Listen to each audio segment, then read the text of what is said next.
Hi, this is Phil, and I'm here to tell you all about the Capes and Lunatics Patreon. Get early access to all of our interviews, including the monthly Chichester chats with writer and comic book legend D.G. Chichester, new episodes of classic Capes and Lunatics shows, including The Quantum Zone, This, That, or the Third, and many, many more specials, all completely uncensored. Access starts for $3 a month, full video when you pledge $5 a month. Check out the link in our show notes or go to patreon.com/CapesandLunatics. Hope to see you there.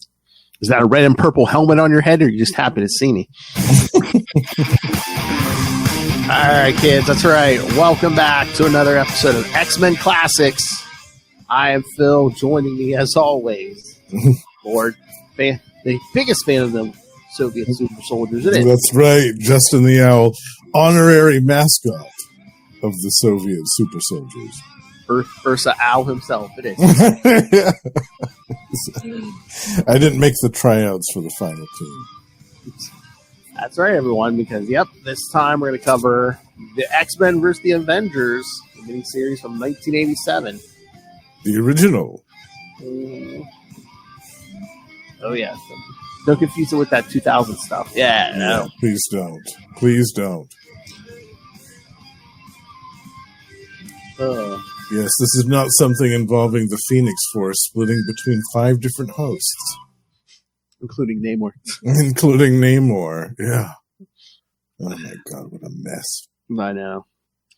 Well, I mean, wasn't Bendis at least partially involved in that? Oh, yeah, definitely. So, yeah, lots going on here. Yes, this is packed with story. Well, again, you get the Avengers, the X-Men, the Soviet super soldiers. Yeah, lots of different things going on here. Oh yeah. All right. Oh, for the higher than usual price of $1.50. That's right. Yeah, these were what were they? Prestige format issues back in the day. Wow, who would pay that for a comic? Oh man, kill for that. I remember back in the day, I got the first issue and the third. Like I missed the other two, like the number 2 and number 4, until years later when I found them in a back issue thing. It's like go through back issue bins and you find part of a mini series and you're like, yeah, I don't know if I want to buy it. Okay, but then you have to because I hate that. Like some places you go, they'll just have bought long boxes, but they're in no particular order, kind of. Right. So. They're all scattered. I don't mind that though. I mean, that's part of the fun for me, is rifling through those long boxes for old back issues, especially if it's the dollar bin. Yeah. Because I know I'm going to walk out of there with at least 10 back issues if they're $1 each. I know it. Oh yeah. Half the time if they're $1, I'm walking out with at least 20. Probably. Yeah, 20. Right. Yeah. Yeah. All right. So should we jump into these? Yes. Yeah. This is another pick for your birthday month. Yes. Thank you. Another good pick. Yeah. Thank you. Yeah. I knew this was an old favorite of yours as well. It's been forever since I read this. Yeah. Nice. Look at that cover. Yeah. Yeah. Good covers, but I think 2 really straight number issue 2. Mm-hmm. Yes. Definitely. All right. X-Men vs. Avengers number 1 from April 1987. Justice for All. Writer Roger Stern. Penciler Mark Silvestri. Inker Joseph Rubinstein. Colorist Christy Shealy. Letterer Joe Rosen. And editors Mark Grunwald and Ann Nocenti. Yeah. So... No wonder the continuity was perfect on this. It's Grunwald. Yes. Yeah, we had all those classic throwbacks to X-Men number 1. Mark Grunwald is right there and informing them of all of that classic stuff. And Magneto pulled some stuff in X-Men 150, right? Right? Yeah. They mentioned that over and over. Yeah. All right. An asteroid came crashing down on the United States, but it was halted by the Avengers. It was later discovered that the asteroid is part of Magneto's former orbital headquarters, Asteroid M. other parts of Asteroid M crashed in other parts of the world, it also crashed in Russia, and the Soviet super soldiers were able to contain the train accident caused by the asteroid's magnetic properties. The Crimson Dynamo arrived later and assisted the Russian heroes. In addition to helping them, the Crimson Dynamo was there to recruit them to help him bring Magneto to justice to answer for his crime of sinking the Russian submarine, the Leningrad, which, again, X-Men 150. Right. And we'll mention this over and over. Yeah, so Yeah. 150. Get used to that. No. While the X-Men were relaxing by a lake, Magneto heard from the radio about the asteroid's unusual magnetic properties and suspected that they were fragments of his former base. Without involving the X-Men, Magneto set out to find the largest chunk of his former base, which was reported to have landed in Kampuchea. The X-Men noticed his departure and set out to follow him and take him down if he reverted to his criminal ways. Upon arriving, Magneto found a chunk of Asteroid M at the bottom of the lake. He raised his former base using his magnetic power. He found his former helmet and set up bombs around the base in order to destroy it completely. Magneto wanted to sink the debris so that the explosion would not cause any harm. But before he could do so, the Avengers were already there and inadvertently prevented Magneto from sinking it. Magneto attacked the Avengers, but their new recruit, Dr. Druid, used his mental powers to stop Magneto.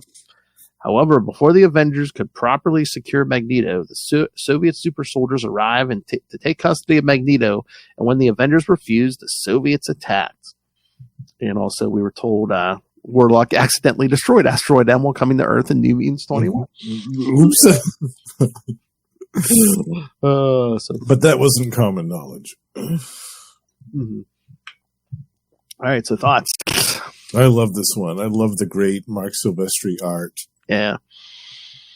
And reading this now makes me wish that he had done Avengers in addition to X-Men at some point. Oh, yeah.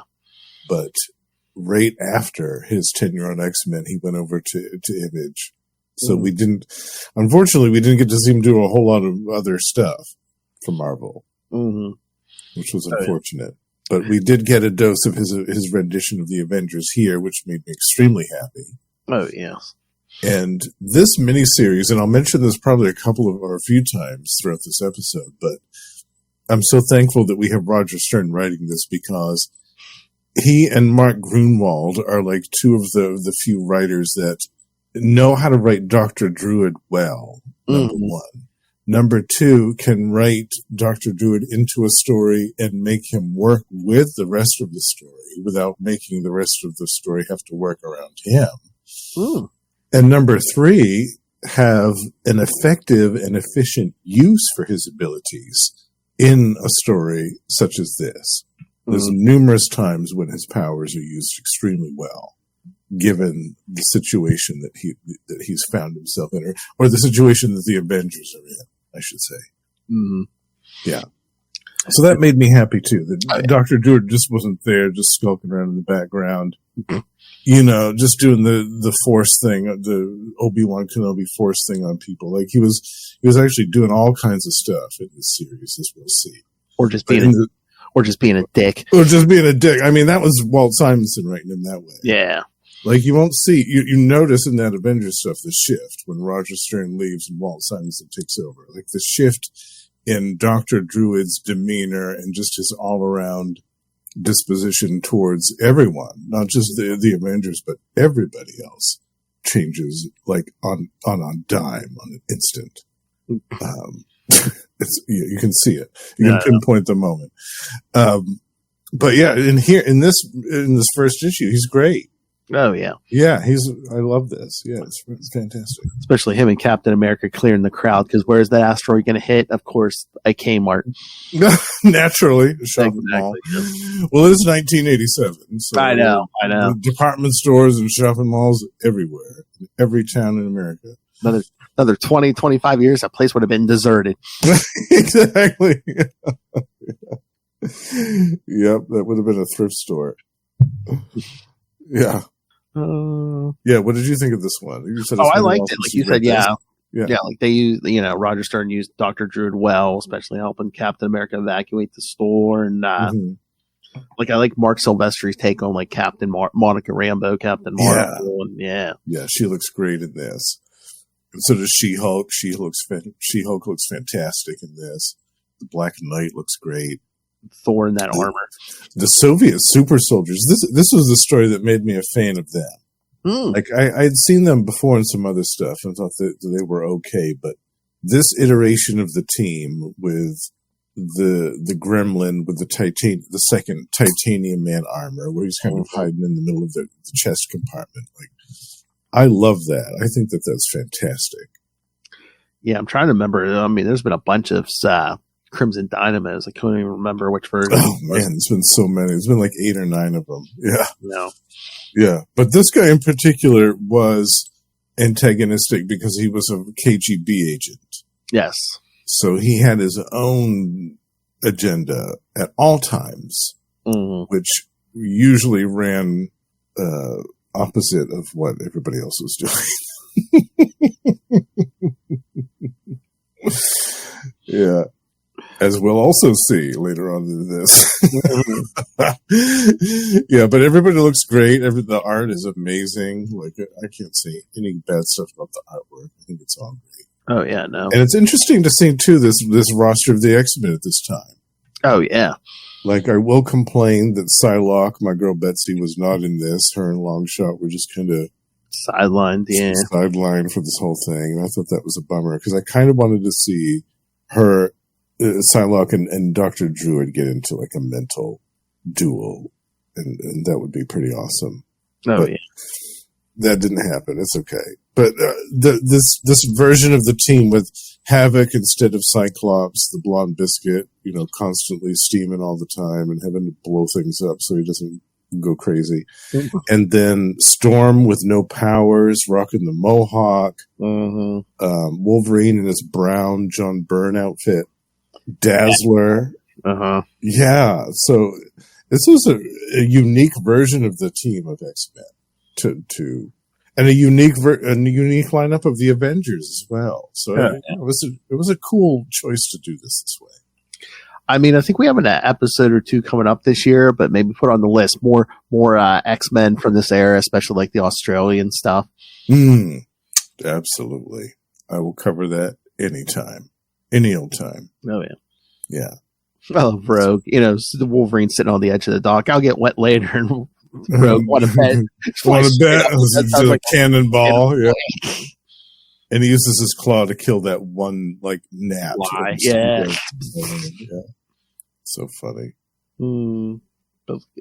Obsessed with television. They can't even go out to the lake to have fun without a television. Yeah, just wait. Soon we'll have cell phones, and it'll be a mini television at the lake. Exactly. But hundreds of them.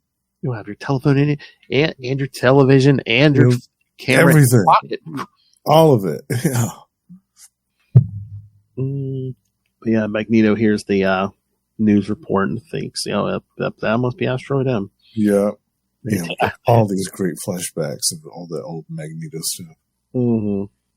Yeah, this art is so good. Just when Magneto's taking off, Wolverine giving him the side eye. Yeah. Giving him the stink eye. He knows what's up. He didn't trust him at all in the X-Men rather. During his whole time in there, Wolverine gave him so much crap. Oh yeah, because I think we're gonna get that. We're gonna get to that too. Was that X-Men #1 or something when we covered again back on episode 1 where Wolverine's coming, Wolverine and Cyclops are coming out, and he was like, okay, I get it. Cyclops, he never trusted me, but he's like, Wolverine worked with me for a while, right? Which again, after this history, they go over in this. I don't know why he thinks everyone would trust him. Yeah, very true. The whole X-Men #1 thing. Then he takes over Santa Marco. Then there was the Captain America Annual #4 reference. I love that. I've actually got that annual. I love that. It's a Jack Kirby one. And I completely forgot Journey in the Mystery 109, when Magneto. Thor and Magneto, yeah. Their first encounter. Maybe next year we might have to do a Magneto month. We could do that Magneto May or something. Yeah. March, May, yeah. I love that idea. Just do a whole bunch of stuff on X-Men and Marvel Tales. Mm-hmm. Yeah. Didn't even cover that. Oh yeah, Defender 16 when he gets turned into a baby. Yeah. Yeah, I can't remember the last time I read that one.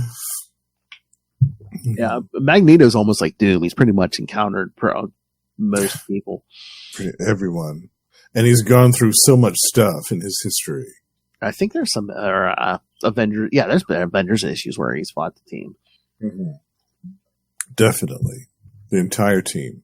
Oh yeah, back to the he wrecked the sink a submarine in 150, but then he pulled up a volcano in that Russian city and destroyed the entire city. Yeah, so basically everyone in that city dead, like a version of Pompeii brought to the 20th century.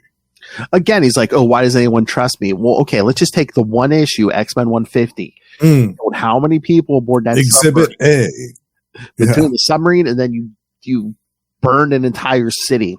Exhibit B. Why don't people trust me? Yeah. Because again, they keep talking in these about like, the rise of anti-mutant feelings and stuff. Well, it's like, well, yeah, you're the poster child, don't you know? Yeah, and then there was that island Santo Marco that he overthrew and declared himself the leader of. Exhibit C. This whole list of stuff that could be put at his feet. The Brotherhood of Evil Mutants. Well, maybe that's what drove him insane. The Toad hitting on his daughter.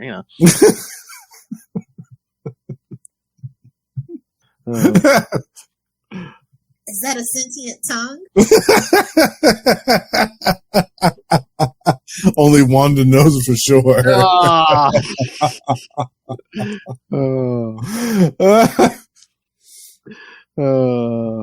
Yeah, this was great at the end when you have all three groups converging.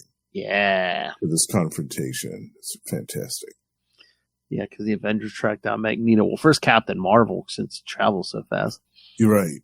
She's always going to beat everybody else there. It's just a given. Yeah. I love, right before Magneto's ready to attack, Dr. Druid puts him under his control, and then they try to put those manacles on him to keep his powers under control. Then the X-Men show up. Yeah. Wolverine, the only stupid moves are made by folks who cross me. Gotta try your luck. But yeah, then of course Wolverine smells the Soviets showing up.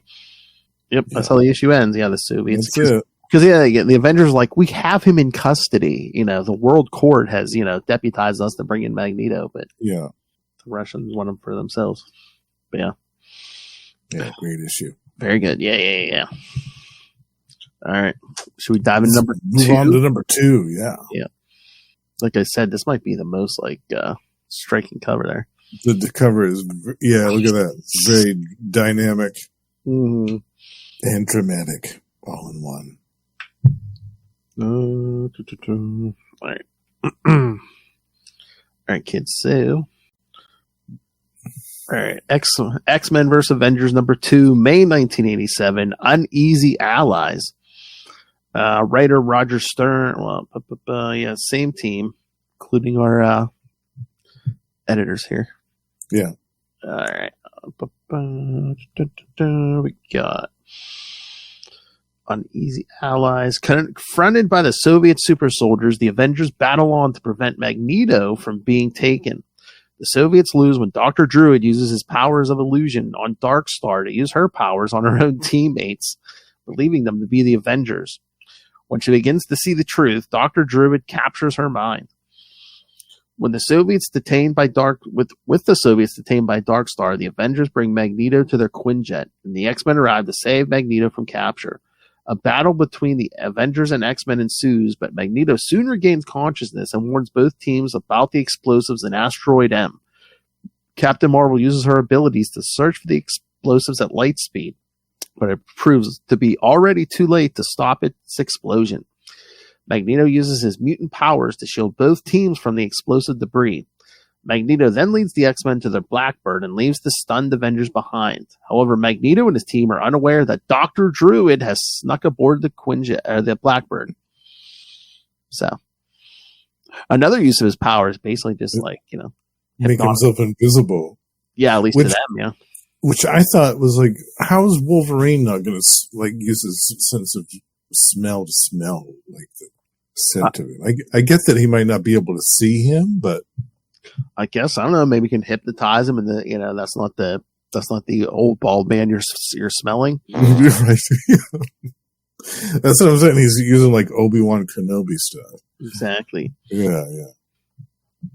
But it's either this one or the next one. But Druid even says, he's like, well, Magneto's strong-willed. He's going to see, he's going to see through this eventually. Yeah. But talk about that Silvestri art. Oh man, I wish I could have a poster of that. Yeah. On my wall. That is phenomenal artwork. Just take out like the title instead, like the bubbles and stuff. Yeah. Yeah. There were some moments with this artwork where, and maybe it's just because I've been reading some of it in preparation for our coming episodes, but it reminds me of a little bit of Mike Zeck's artwork from Secret Wars. Yeah. In some of the panels, just a little bit in places, which is always a good thing, in my opinion. But yeah, I love this artwork. I love how, like, again, the powers of Dr. Druid were used very effectively. Not only he used them well against Ursa Major. Oh yeah. He used them well against Darkstar to basically incapacitate the entire team of the Soviet super soldiers in one go. And then he used them at the end to infiltrate the Blackbird right under Wolverine's nose. Oh yeah. So yeah, I'm a firm believer that Roger Stern and Mark Grunwald were two of the only writers that really knew how to use this character. Oh yeah. Again, Roger Stern is great. He knows how to use all these characters. I love that 2-page spread when Vanguard throws his hammer. It's not Thor's hammer because She-Hulk just catches it, yeah. And we'll see, too, in a later issue what happens to that hammer when he tries that against Thor. Yeah, it doesn't go so well for him. It's the whole thing. Thor's wearing the battle armor, so, he's, like, injured. He's not feeling his best. So, it's taking a little while to get Titanium Man. Meanwhile, Captain America's, smashing up Crimson Dynamo with that shit, Yeah, he's doing really well. Mm-hmm. And I love how Rogue's like freaked out by Captain Marvel because it's like we're never going to be able to escape from someone who moves at light speed. Yeah. She's probably like the most powerful member of the Avengers at this point with this roster. Her and Thor. So there's not a whole lot that the X-Men are going to be able to do against that. That would have been interesting if like Rogue had like taken like Monica Rambeau's power. Mm-hmm. Or Thor's. Could you imagine that? Oh, yeah. But no, just to even be able to change in the different forms of energy. I mean, the Rogue's done a lot. Yeah, that's true. That's true. Yeah. Or if she had taken she did take Dr. Druid's, but she didn't really use his powers that much. Yeah, I know. It was more like his like attitude. Yeah. Yeah. So, but that's another issue. That Magneto has to say he has to go back to the base. Yeah, and he goes down his trip through memory lane. Yeah, looking through his closet at his old stuff. I thought, why didn't they put a couple of his other old costumes in that closet too, like that bright orange one from when he was in the Savage Land? Oh yeah. I could purposely forget that one. He burned that one right after that stuff. Oh, that bright orange costume. It was the 70s, wasn't it? Yeah, I think so, yeah. Or the late 60s. Yeah. But I do like, and again, like Roger Stern writing Captain American character, because like when Dr. Druid's controlling Darkstar to hold the other super soldiers, like Cap's like thinking, I wish we had a better way to hold the Reds. I don't like this mind control, like basically robbing her of her will. Right. And that's like a Cap thing.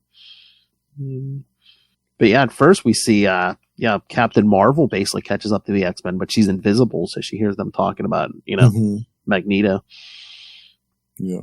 Because again, another great like art of her just like, flying out Blackbird. Yeah. Yeah. Magneto's gone. This is all good. Wolverine's claws versus the Black Knight's blade. Yeah. Yeah. Yep. Wolverine was actually genuinely surprised that his claws didn't have any effect on that sword. And Black Knight's, he says, well, that's because it was forged by a dude named Merlin. There's not a whole lot your claws are going to do against that. Mm-hmm. But nice try. But yeah, at the end when the X-Men get away, like we said before, but I like Dr. Druid like sitting in the shadow. Yeah, just lurking there. Yeah, just lurking there. Yeah, I love it. This is great. Oh, yeah. All right, ready for number 3? Yes. Number 3, onwards. Man, it's quite the... I think this is like the first, maybe, I'm trying to remember if it's the only cover where we actually acknowledge like any of the Soviet supers. Oh, well, Crimson Dynamo was on the first issue. Flying in overhead, yeah. But it looked like he was kind of added in after the fact. Yeah. Maybe. Yeah. Titanium Man choking out Wolverine. I know. It's great. I love it. Yep. All right, so pull up the synopsis here. X-Men vs. Avengers number 3 from June 1987. The Soviets strike back. Same team.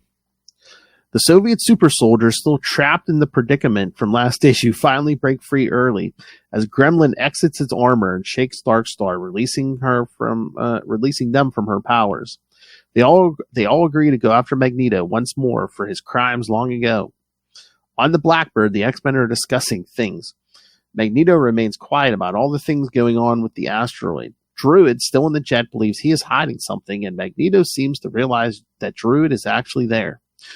Druid then tries to make contact with the Avengers before the X-Men attack him, as Magneto realized he was there.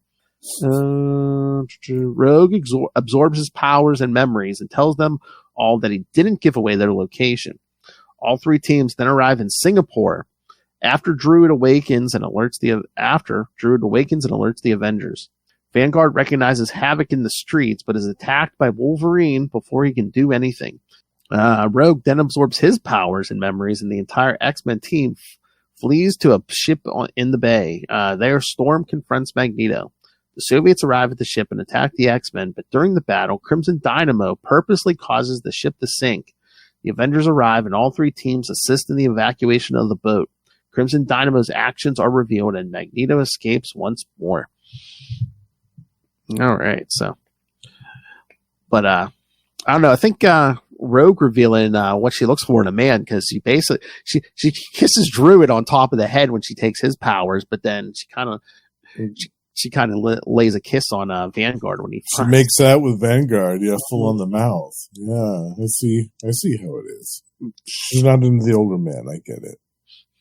Where it's like Druid don't have hair on top of his head. She's like, yeah, okay. Here's a little kiss on the forehead for you. Yeah. And then she gets all arrogant with them. What an absurd question. I've never been better. We have nothing to fear from Anthony Druid. We interrupted his telepathic contact with the Avengers before he could reveal our location. It's so funny. Love, she's like, your psychic shields are quite strong, Magneto. Did you know that? Did you know that? Yeah. My favorite part, I think, in this is the fight in the streets between Vanguard and Wolverine. Oh, yeah. Because Vanguard's power is actually really cool. Like, he's a mutant as well. Not a lot of people know that him and his sister are mutants, and Ursa Major as well. Mm-hmm. So they kind of have that unique kinship with the X-Men in a sort of way. They're all mutants. But his power is neat. He can reflect basically anything. He can repel any force or any person. It's interesting. Yeah, but when Rogue, I forgot about this part, Phil, when Rogue absorbs his power, it basically causes all of her outer clothing to just fly off of her. That Russian accent. It is good. My X-Men garb adapts to your force field better than my outerwear. Da. Yeah. She calls somebody Comrade. Yeah, Comrade Logan has arranged this transport out of here. Because because Wolverine arranges for them to get on the ship to get out on this freighter. Yeah, well, she gets in the car and she's like, "Yeah, Comrade Logan," and Comrade Logan. Storm's like thinking, "Comrade." Yeah. And I love this part where the X-Men are on the ship, and you see Dazzler. She's sitting there, and she looks so bored. She's like, "Well, won't you let me take you on a sea cruise?" Mm-hmm. She's sitting there singing. It's great. All the characterizations are spot on for these characters. They're all great. And then Magneto, just thinking about that helmet, because yes, I think this is the issue. Yeah, where they reveal that circuitry inside the helmet, where he can basically wipe prejudice from for mutants from the minds of the entire human race. Mm-hmm. Yeah, interesting concept. Mm-hmm. But the Soviet super soldiers arrive to further complicate matters again. Yep, because they're battling the X-Men on the ship. It's so funny when Wolverine comes in and starts like slashing at the Titanium Man armor. Yeah. And then the Gremlin pops out with a gun. Maniac, you crippled my armor. You could have killed me. Yeah. And it's great too. We get a duel between Dazzler and Darkstar, light versus dark. I really enjoyed that. That's cool. And Storm kicking Ursa Major right in the face. Even without her powers, Storm was a badass here. Exactly. And then I love it. Vanguard sending Rogue flying up in the air. Yeah. Yeah, because he's prepared for her now. And then Wolverine just like climbing up the ship with those claws. Yeah. When he gets to the Titanium Man. Yeah. It's so good. I love this artwork so much. But like, yeah, Captain America. Well, Wolverine finds Captain America, and then it's like, no time to fight. Yeah, we don't have time to duel it out. Oh, and here's the part that I mentioned a little while ago. Yep. Vanguard versus Thor. Vanguard hurls his hammer at Thor, and Mjolnir just completely destroys it, demolishes it into dust. But yeah, I mean, yeah, well, like we said, Crimson Dynamo's like, starts the ship sinking, and then Thor's yelling at Vanguard, the vessel was sinking before the Avengers arrived. He's like, Vanguard's like, you don't think we? And Thor's like, would the X-Men cripple their means of escape? Yeah, why would the X-Men blow up the ship that they're on? What sense does that make? And then this next page, this is hilarious, Phil, with Ursa Major. She-Hulk trying to help him out of the place that they're in, the compartment in the ship that's rapidly filling with water. And so he decides to transform back to his human form. And Havoc says, why didn't you do that before? And Ursa Major replies, I am vulnerable this way. And She-Hulk says, yeah, no kidding. Because he's naked when he's totally naked. Oh, I love it. Yeah, this is so good. And then you see the Crimson Dynamo get his comeuppance by his own team. Oh, yeah. That's what I liked. I liked this the best of all. This wasn't just a thing with the Soviet super soldiers being like, oh, it's all for one and one for all type of stuff. No, they realized that he screwed up. Oh, yeah. And he put all their lives in danger. And not only that, but he jeopardized the lives of everybody else on the ship, all the crew. Well, yeah, because they even say to him, they're like, yeah, we joined with you to bring Magneto to justice, who killed all those sailors. He's like, but now, you put even more in danger. Exactly. Yeah, exactly. Yeah. So they haul him right out on the carpet for that. And I loved that. I thought that was the best part of the issue, to be honest with you. Yeah. Because even Captain Marvel yells at him like, you had no regard for human life. Yeah. But then I guess committed the same crime Magneto perpetuated against your people. Mm-hmm. But then Magneto, I guess, snuck off to this other ship. Yeah. How convenient. Exactly. We knew that was going to happen. All right. Ready for the last one? Yes. Number 4 with a different penciler. I forgot about this as well. Oh, yeah. Keith Pollard. I'd totally forgotten about that. It's been that long since I know, me too. Yeah. All right. So, X-Men vs. Avengers number 4 from July 1987, Day of Judgment. Different writers too. Tom DeFalco and Jim Shooter. Oh, I missed that too. Okay. Yeah. Wow. Tom All right. DeFalco and Jim Shooter. Penciler Keith Pollard. Inkers Joseph Rubenstein, Bob McLeod, Al Williamson, and Al Milgram. So yes, 4 inkers. Yeah. Yeah. So something must have happened that. Yeah. It does feel like it, doesn't it? Yeah. Yeah. Colorist, I believe this is the same. Max Sheely, letterer Joe Rosen, and editors still here, Mark Grunwald and Ann Nocenti. So yeah, something must have knocked our writer and penciler and ink. I wonder if it was originally intended only to be a 3-issue miniseries, and at the last minute they extended it to be 4. And maybe Roger Stern was like, "Well, I've only written 3, and I don't have time to write another one, so have Tom DeFalco do it."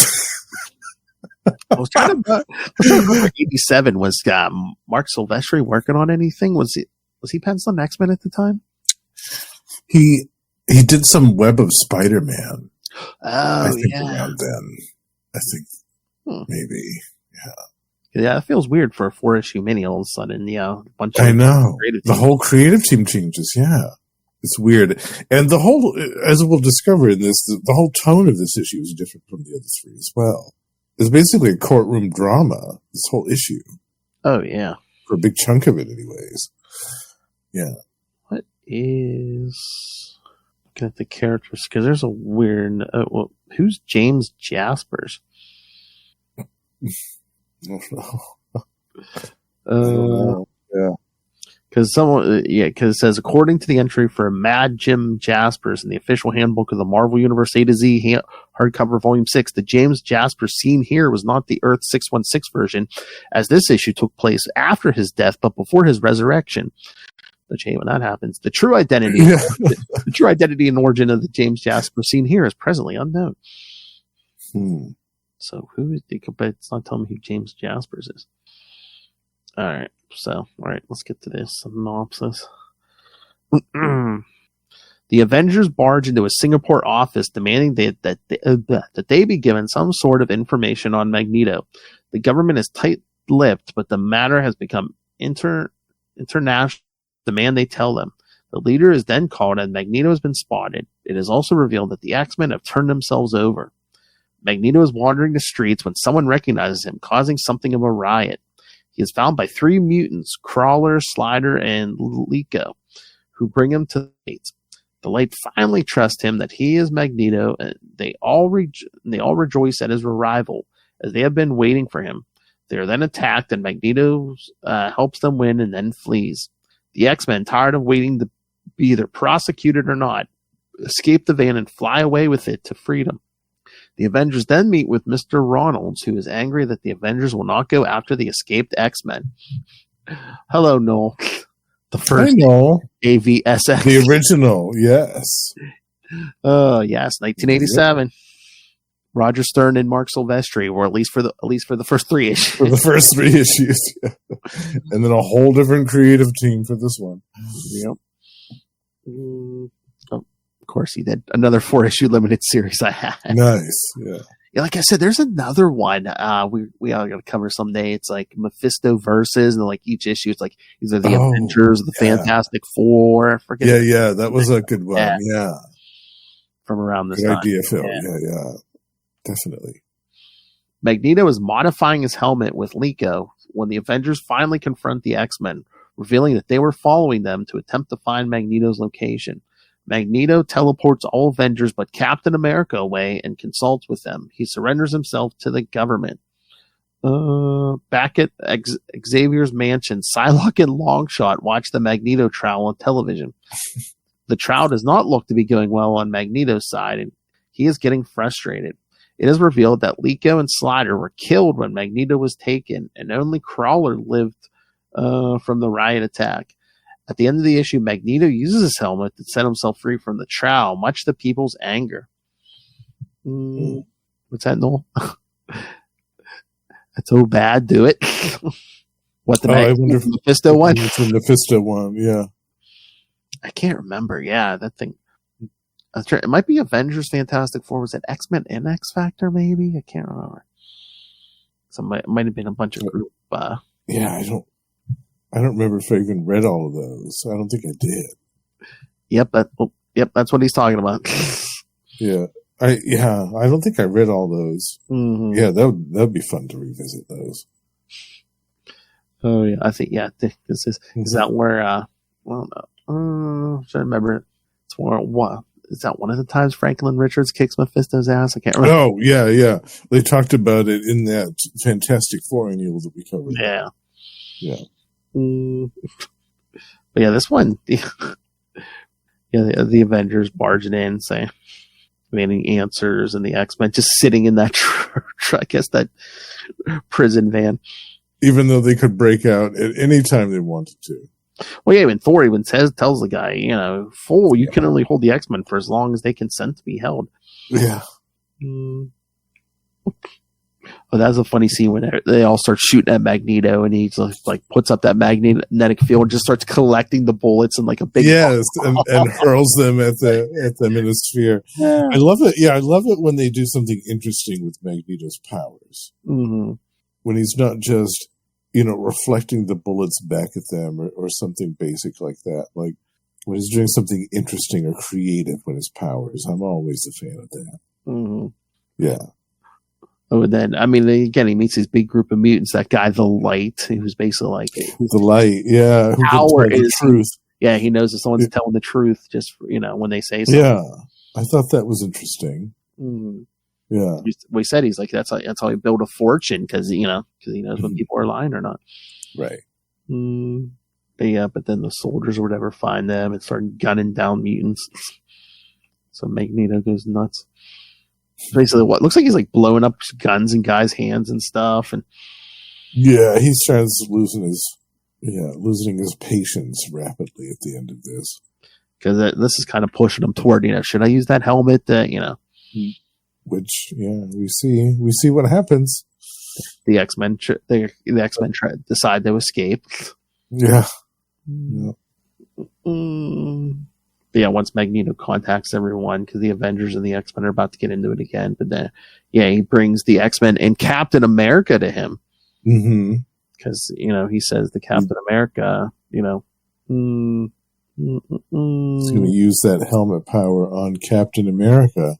Well, first or so he thinks. Yeah, well, first he says, Cap, you're an honorable man, perhaps the most honorable man on the entire planet. I brought you here because I'm unresolved. I don't know what to do. And then Captain America tells him, he's like, I'm afraid I can't make things easier. He says, I believe in the sanctity of the individual. A man should be free to make up his own mind, having his own thoughts, even if that man is a bigot. Right. That's when Magneto blasts him with it. He basically says, now, he's like, let me hear your opinion after I've totally eradicated any anti-mutant feelings you might have had. And Cap still has the same answer. It's the same answer. And Magneto's like, no, it isn't possible. I've always believed that all humans secretly hated mutants, but you didn't have any anti-mutant feelings. You never did. He starts ripping that circuitry out of his helmet. Yeah. But, I don't know. I get Cap's point, but is it, I don't know, is there a flaw in this logic? Because if you're a bigot, do you have a brain? It's debatable. Yeah. That's debatable. And I never got that in the Marvel Universe. It's like, people hate mutants more than other superhumans just because they were born with their powers? I guess. Or because they're scarier. Like some of them look like Inhumans, so I guess. But they lump them all into that category and think that they're all like inhuman or whatever. I don't know. No, but again, I'm looking for logic and bigotry. I'm sorry. Exactly. Yeah. But yeah, it's so funny. They threw in Psylocke and Longshot. I know. This is that one page. There's a couple panels of them sitting there on the sofa watching TV. Like, oh, too bad they wanted us to stay out here at the ranch holding down the fort while they did all this stuff. Because Psylocke would have been able to foil all the stuff that Dr. Druid did. And maybe Magneto, because I think he said he didn't use that helmet before because Charles Xavier could have like blocked him or something, Right. And Longshot could have used his powers to some effect during the fight. Yeah, it was weird having those two sit this out. Oh, this Jaspers guy he's the prosecutor. So I wonder where did he appear in an X-Men before or something? I don't know. But yeah, I know that Gabriel Haller, who's defending Magneto, she's appeared before, but I don't remember these other characters. Yeah, this courtroom drama stuff is kind of a snooze fest to me. All the courtroom stuff is boring to me. Yeah, because in comic books or TV or movies or whatever, the minute they set foot in the courtroom, my eyes start to grow heavy. Time for a nap.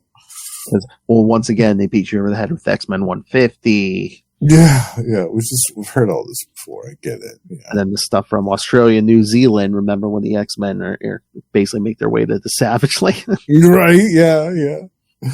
So you heard it here first, kids. Yes, Australia, New Zealand, close neighbors of the Savage Land. Oh, baby. Yeah. Yes. After a fashion. Yes. Oh, God, don't say that. I could see someone trying to roll the Savage Land as a hard master. You're going to be swinging around in a loincloth. Come on. With a saber-toothed tiger. It's a deck master. Strongest wrists down under. I don't know about that loincloth, Ray. You leave certain areas vulnerable. Tight.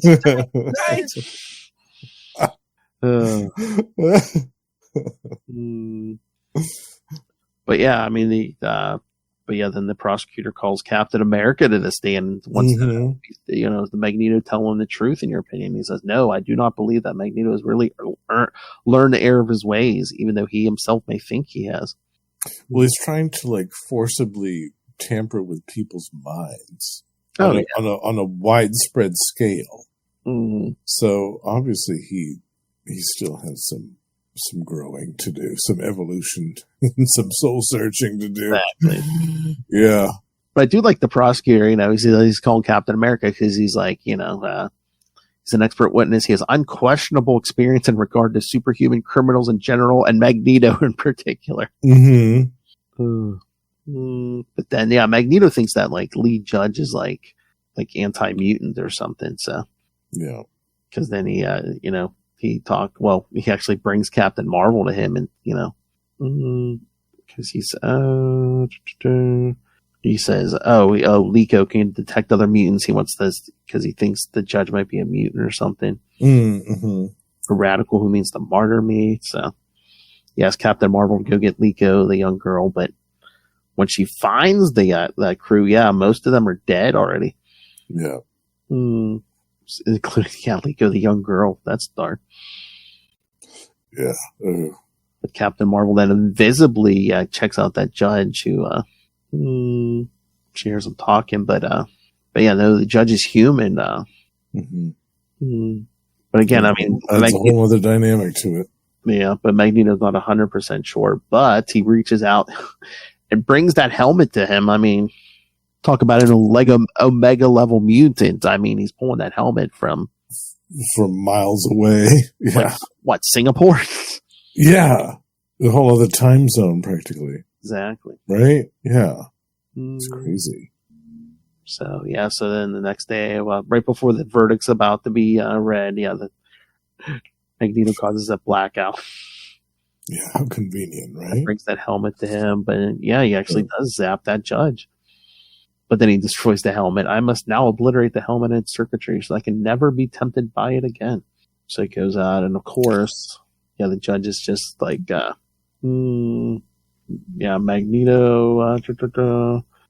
Because again, it's the point they were making is what the mutants were, never acknowledged the Geneva Convention. Magneto was basically like an army in the for the mutant nation or whatever. Yeah, he was the spokesperson for his own movement. Mm-hmm. Yeah. So you see some shocked faces of Wolverine. He's like,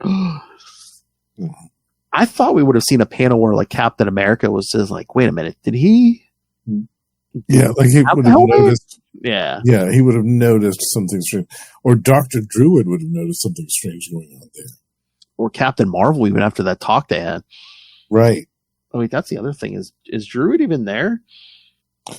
I was wondering that. Oh, there he is. Yeah. He's sitting next to the Black Knight. Yeah, that's right. Yeah. But he really don't do anything in this issue. Yeah. It's weird that he kind of got sidelined here. But again, Roger Stern wasn't writing him, so. Yeah. Yeah. And again, there's a lot of courtroom stuff. Yeah, true. Boy, Magneto's found innocent. Then 2 seconds, Dazzler's like giving him a kiss right at on the cheek, looks like, but Yeah. But then Magneto even doubts himself. He's like, wait a minute, the 2 judges don't even seem shocked that he made that decision. So he was like, wait a minute, was I wrong? He's like, was the judge always going to go this way? Or so even Magneto's not sure. But then there's like a ton of protesters outside. Well, naturally. He's like, I didn't anticipate this. I was concerned with the effects my death would have on mutant kind. I never. Didn't think about how much it would increase mankind's hatred and fear for us. What have I done? What have I done? What have I done? All right. So thoughts? Yeah, I mean, this was kind of weird. Like I mentioned before, the tone of this issue is very different from the other 3. Yes. I mean, and that goes beyond the change in the creative team for this issue. It's just so different. You don't have the Soviet super soldiers anywhere in here. You don't have any of the intrigue from the asteroid M artifacts. Like, that's besides the helmet, obviously, but everything, all that other plot is done with. It seemed like most of this issue was a big courtroom scene.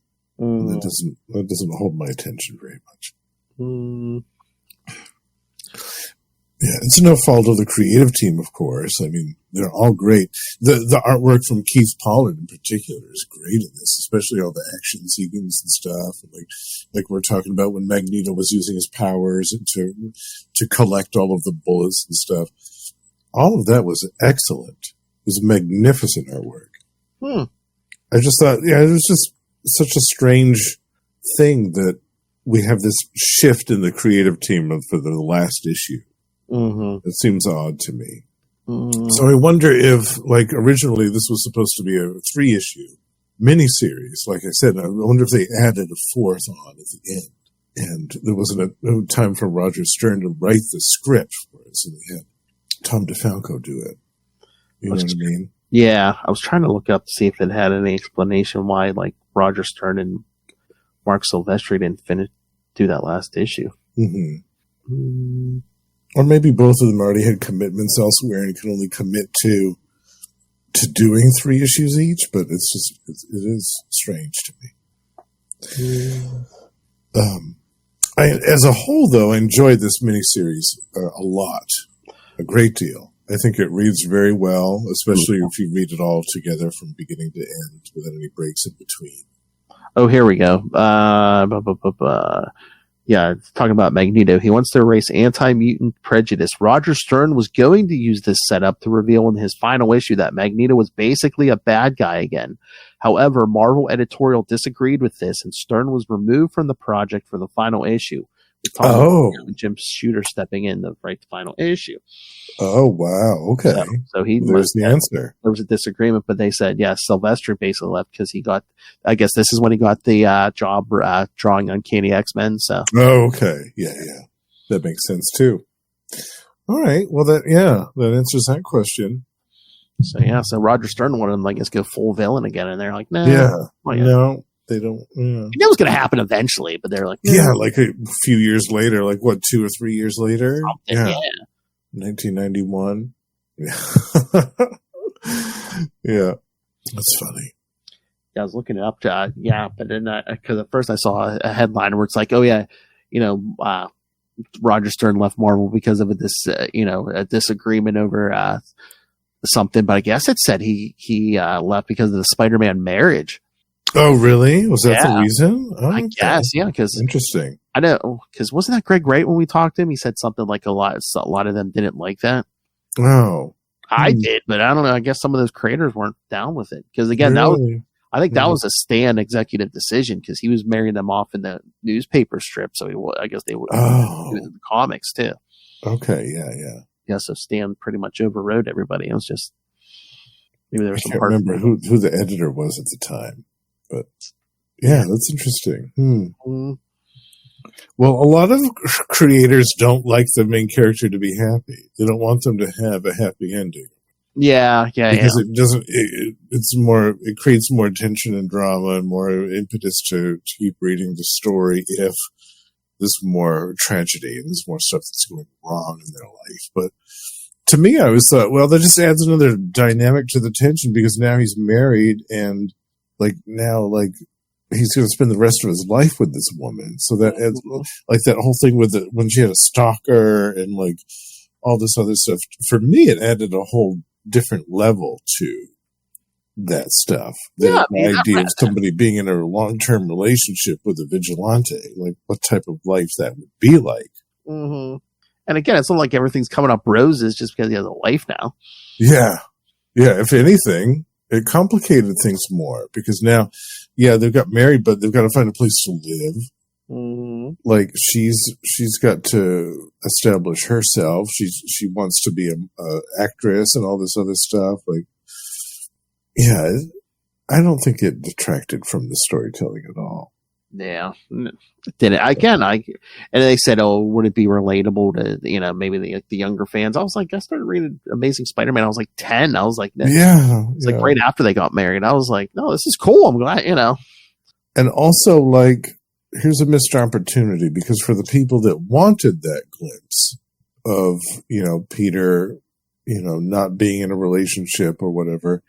Do like the old stories, the untold stories of Peter Spider-Man when he was in high school. He'd just gotten his powers and he was still young. He was dating Gwen Stacy and things were still kind of green for him and he was feeling his way about being a superhero for the first time and all this stuff. Like do a series based upon that. I mean, during around the time of the Clone Saga, me and Will were just talking about this last night. Untold Tales of Spider-Man. It ran for 25 issues. Kurt Busiek wrote it. Yeah. And they basically plotted it out because each issue, I forget what issue it was, but it was maybe I don't know if it was towards the end, but it's they even gave you a chart where it's okay, issue 1 of this series takes place between Amazing Spider-Man, 2 and 3. Yes. And yeah. Absolutely. That's the way to do it. The whole 25 issue series, they're okay, this one takes place between this issue and this issue of Amazing Spider-Man, the first year or so of Amazing Spider-Man. Yeah. Yeah, that's the way to do it. And Kurt Busiek, he's the bastard. That's the perfect person to have on that. Yeah, I love that. Yeah, I think they should do more stuff like that. And that way you have that appeal towards the people that don't want to have Peter Parker in a relationship or have him have this constant element of drama and tension in his personal life. Then you still have that. You're back to those days instantly. Oh yeah. Yeah, I think that, But we'll cover that at some point on Spider-Cast. Yeah, I think Lilith and I did the last issue a while ago, but yeah, man, I've been meaning to pull the trigger on that. Yeah, that'd be fun to cover. Yeah, Kurt Busiek wrote it. Yeah, that's right. Pat Olive, the art. Yeah. Oh, nice. Yeah, great. There's the cover for the first issue. Yeah, look at that. Oh, yeah. I think I vaguely remember that a little bit. Yeah. Yeah. Trying to remember. I think it just said yes. It lasted 25 issues. It was 2 years. Okay. Yeah. I really enjoyed that one. Nice. Because there was even some original villains Kurt Busiek created. Oh, nice. Even better. Yeah. Yeah. We'll add that to the list for the future. All right. Anything else? No, I'm glad we went back in time to 1987 when a 9-year-old me was loving this. Yes. At least the first issue and the third one. I didn't get issue 2 and 4 until probably 2 or 3 years later. And you probably could have just went with 1, 2, and 3, right? Yeah. Well, it's all right. Basically, pretty much. Except for zapping that guy, I don't know. It didn't change any status quo. It was still free to run about, and Well, I guess maybe I don't know. Maybe was there warrants out for him or anything? So maybe now he's basically just cleared and stuff. Right, he's exonerated from all. Yeah. It's kind of that last issue is kind of weird, but as a whole, I think the whole thing is good. It's definitely successful. I thought. Oh yeah. All right, kids. Well, good news, bad news. the bad news is you will not get another episode of X-Men Classics until June. Mm-hmm. But the reason for that is, yes, we got too much Marvel Tales going on. But if you're an X fan, you still have a reason to tune into Marvel Tales. Yes, because after episodes with Iron Man, Thor, and US Agent, after that we're gonna do back to back the first Secret Wars and then Secret Wars 2, which again there's X characters in both of those. So. All of that stuff. Oh, Secret Wars 2, all those crossover or all the tie-in issues. There's Uncanny X-Men's in there. Dazzler, I think, right? Yep, Dazzler's in there. I think. Yeah, all kinds of reasons for X fans to tune in. New Mutants is in there, yeah. Mm-hmm. So, yeah, kids. So, yeah, stay tuned for that. But when we do come back in June for the next episode, it'll be Uncanny X-Men 246 through 248, and then we'll add in 269 to that. Oh, I wonder if Lilith's going to join us. Oh, yes. We'll have to let her know. Yeah. So. I was going to say 246 through 248. Speaking of, at least one or two of those. Is that Silvestri art? I believe that's the one I picked with the Brood. Yes. Yeah. Yes. That's a personal favorite of mine. I love that Brood story. So I think we might even run into where Silvestri ends and Jim Lee takes over, maybe. Oh, maybe. Yeah, that's possible. Because I know 269, that's Jim Lee. Yeah. That's right around there. I think a lot of that, most of those, I think, are Rogue, because again, I think that's when she goes through the Siege Perilous, and then 269 is when she pops out. Yeah. Savage Light Rogue.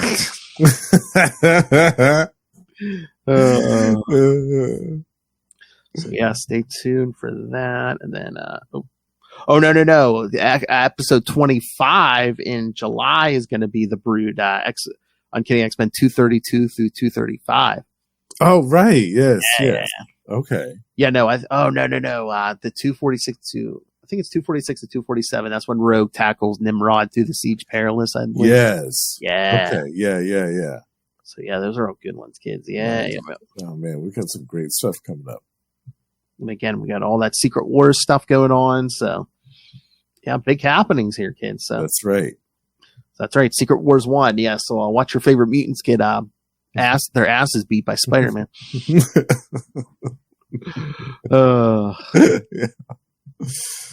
Yeah, it did happen. Yeah. So many of our favorite characters are in there. Dude. Yeah. Ultron. Oh, yeah. Galactus. Fantastic Four in there. Yeah. All right, kids. So, so send your thoughts. Again, lots of good stuff coming. All right, here we go.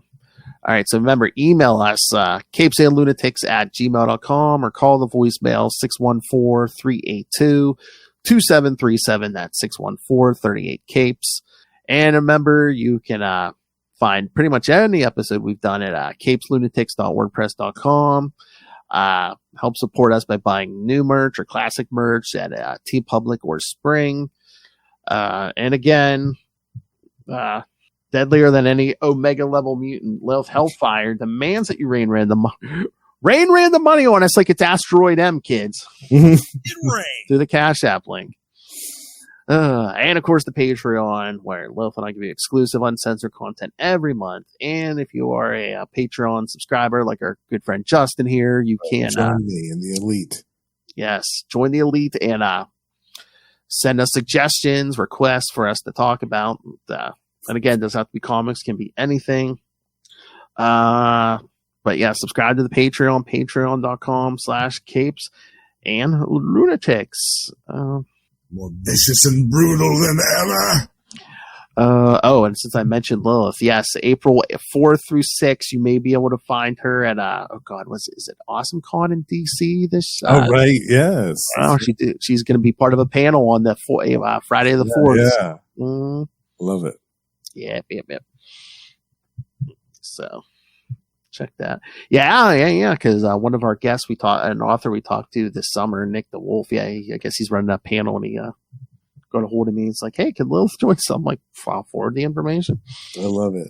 I think it's like, what is it, like breaking something. Yeah, because I think is it for women or people of color, maybe both. But yeah, it's like breaking the stereotypes and stuff. Mhm. Yeah.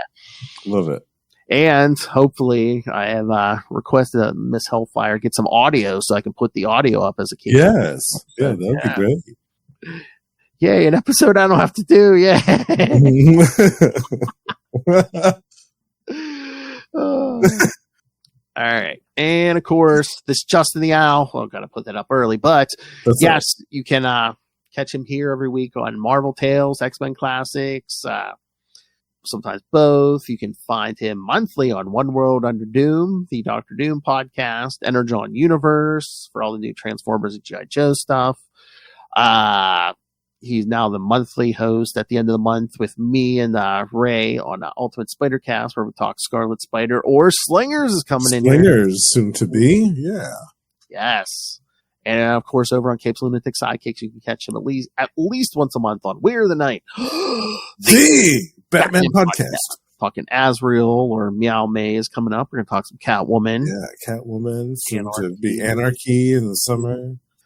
And of course, you can catch him every so often on Electric Mullet, the Superman podcast, where we're talking all the 90s Superman right now. Yes. In order. Yep. Perhaps a big mega episode at the end of the year. Yes, a big one's coming. Yes.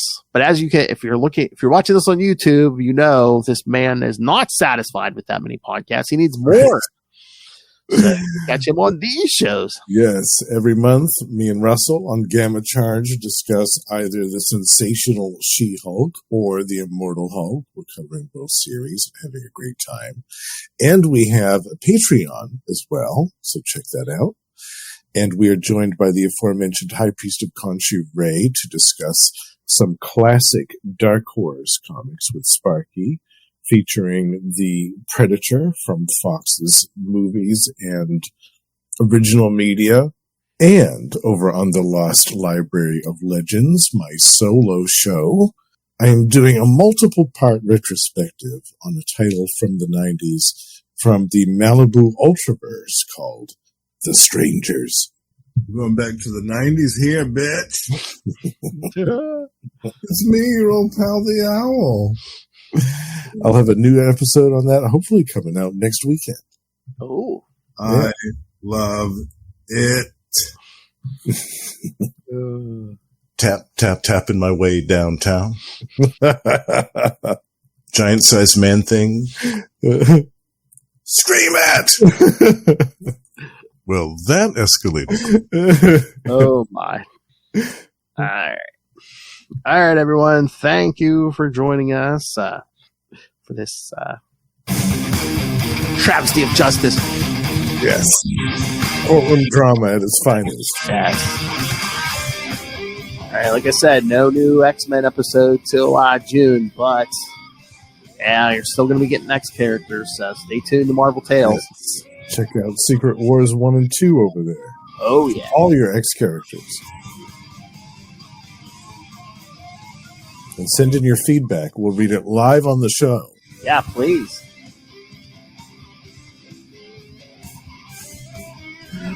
I wonder how does Noel feel about Secret Wars 1 and 2? I think I remember him saying he liked the first one. Sounds like we're going to do 3 episodes on the original Secret Wars. I'm like, boy, I wonder if we could get some of our friends to get a guest for some guests, yeah, maybe. All right, kids, come back next time. And remember, watch your head.